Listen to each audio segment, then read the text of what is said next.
안녕하십니까. 신인균의 군사TV 디펜스 브리핑입니다. 자, 인도가 첫 국산 항모죠. 비크란트. 이 비크란트가 지금 뭐 시운전하고 있는데 내년 이 독립선포 75주년을 맞이해서 비크란트 딱 띄우고 아주 멋있는 폼을 잡으려고 하는데 문제는 함재기가 없죠. 지금 쓰고 있는 미그 29K 이거 폼 안 나니까. 그래서 라팔 갖다 얹었으면 좋겠는데 라팔이 지금 워낙 인기가 좋아서 뭐 여기저기 주문 폭주하니까 이게 지금 내년 8월 15일까지 못 얹겠다라는 거예요. 그래서 갑자기 미국의 슈퍼 호넷이 아주 급부상하고 있는 상황인데 인도의 함상 전투기 어떻게 될 건지 한번 예상해 보겠고요. 그리고 지금 나토가 우크라이나에 대한 러시아의 대공세를 조금 견제해 주려는 모양인지 이 동유럽 지역, 그러니까 나토와 러시아의 영역, 이 국경 지역 전역에 북쪽에서부터 남쪽까지 나토 강국들이 전투기를 전진 배치시켰는데 무려 100대를 전진 배치시켜서 지금 상시 패트롤을 돌리고 있다는 이런 발표를 했어요. 어떤 상황인지 보겠습니다.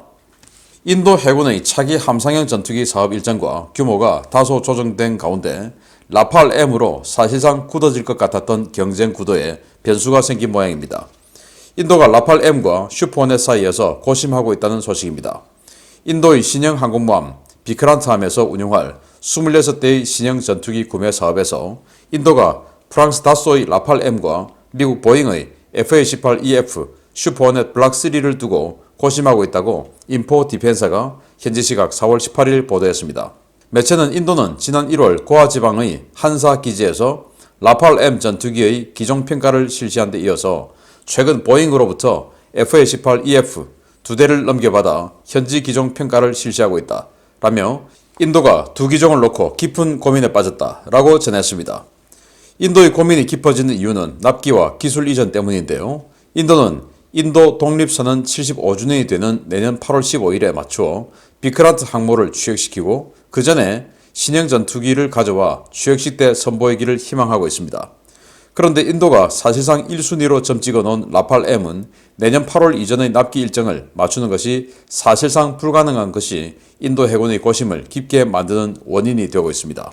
슈퍼 호넷의 경우 빠른 납품과 공격적인 기술 이전 판촉이라는 조건이 붙었지만 최근 우크라이나 사태로 인해 미국과 인도 관계가 경색되면서 보잉이 제안한 기술 이전 제안에 대한 승인이 나올지 불투명하다는 우려도 제기되고 있는 상황입니다. 인도는 현재 진행되고 있는 슈퍼호넷 현지 평가가 끝나는 5월 이후 늦어도 올해 3분기 중에는 기종 선정 작업을 마무리할 계획인데요. 과연 라팔 M과 슈퍼호넷 중에 인도 해군의 4세대 함재기로 누가 선정될지 지켜봐야 하겠습니다. 자, 인도가 지금 비크람 아디티아라고 하는 이 소련이 만들었던 항모, 키예프급 항모죠. 그걸 이제 개조한 이 비크람 아디티아를 지금 운영을 하고 있는데 여기에 이어서 지금 이제 국산 항모 비크란트를 만들었습니다. 그러니까 인도도 이 뭐 열병식 같은 거 하면 정말 기괴한 무슨 뭐 아크로바틱 같은 서커스 묘기를 보여주는 희한한 열병식도 하고 하는데 그 정도로 뭔가 외형에 또 명분에 대단히 집착하는 그런 문화임을 알 수가 있죠.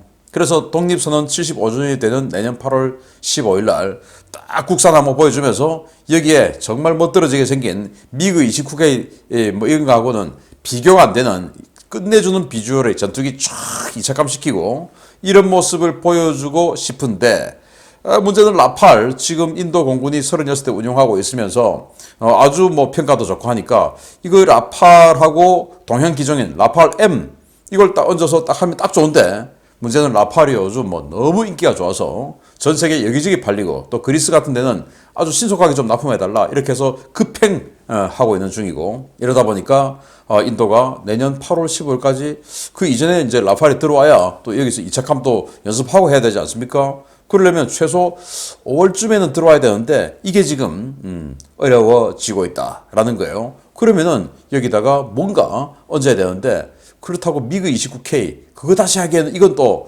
왠지 폼 안 나. 그건 뭐 비크람 아디티아나 새로 만든 비크란트나 뭐가 차이가 있어. 이렇게 되니까 그래서 미국의 슈퍼호넷 지금 이제 테스트하고 있는데 이거 어떨까? 그래서 슈퍼호넷도 사실은 뭐 지금 미 해군 항공모함에서 주력으로 운영 중인 전투기니까 뭐 나쁘진 않죠. 단지 너무 백화점식으로 라팔에 미그 21에 뭐 수호이 30에 거기다가 슈퍼넷에 뭐 여러 가지로 또 자기네들 테자스에다가 뭐 이거는 안 맞다라는 생각은 합리적으로 하겠죠. 그런데 문제는 내년에 행사를 해야 되니까 이 슈퍼넷도 괜찮네, 괜찮잖아 이제 이렇게 되는 것인데 일단 저는 두 가지 측면에서 봅니다. 이렇게 슈퍼넷을 싹 띄워서 라팔에게 좀 더 좋은 조건 그리고 빠른 납기 이런 것들을 유도하려는 그런 이 경쟁 유도 차원 아니면 이제 정말로 라팔이 내년 8월 달까지 안 되니까 슈퍼넷으로 한번 해보겠다. 그런데 이제 슈퍼넷은 원래 기술 이전을 많이 해주겠다. 슈퍼넷 완전 끝물이죠. 사실은 뭐 더 이상 생산 안 해야 되는데 미국이 보잉을 살려주는 차원에서 정말 찔끔찔끔 어쩔 수 없이 이 슈퍼넷 계속 찔끔찔끔 발주를 해주고 있는 이런 상태인데 보잉 입장에서도 이제는 끝물이니까 그냥 라인 다 뜯어주고 니들이 다 해. 이렇게 하면서 기술 이전도 확 해줄 수 있죠. 미국 해군 입장에서는 이 슈퍼넷 빨리 좀 끝내고 그리고 F-35도 좀 줄이고 해서 FA-XX 6세대 전투기로 빨리 넘어갔으면 하는 이런 지금 속내를 가지고 있거든요. 그래서 슈퍼넷 빨리 좀 쳐냈으면 좋겠는데 그러려면 이제 인도에서 물량 한번 먹어버리면 그러면 이제 미 해군은 그래 됐어 이제는 우리는 안 해줘도 되잖아 이렇게 될 수 있는 거거든요.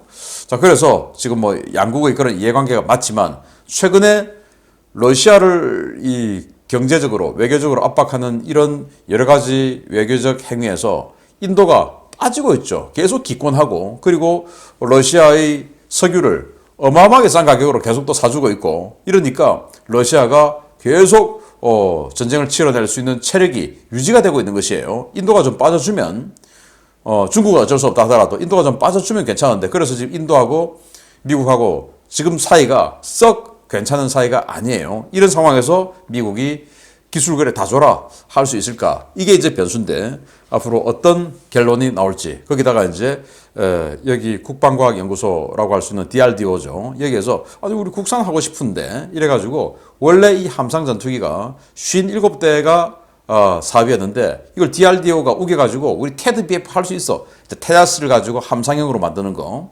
그래 우겨가지고 이걸 26대로 줄였어요.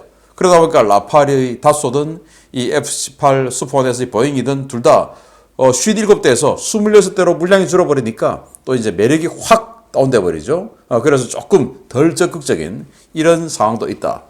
참 어디 가나 참 정말 능력 안 되면서 국산을 부르짖는 이런 자들이 조금 문제가 있는 것 같습니다. 두 번째입니다. 나토가 러시아와 국경을 접하고 있는 동유럽 지역에 사상 최대 규모의 전투기 전진 배치 프로그램을 진행 중이며 이로 인해 러시아와의 긴장이 고조되고 있다는 소식입니다.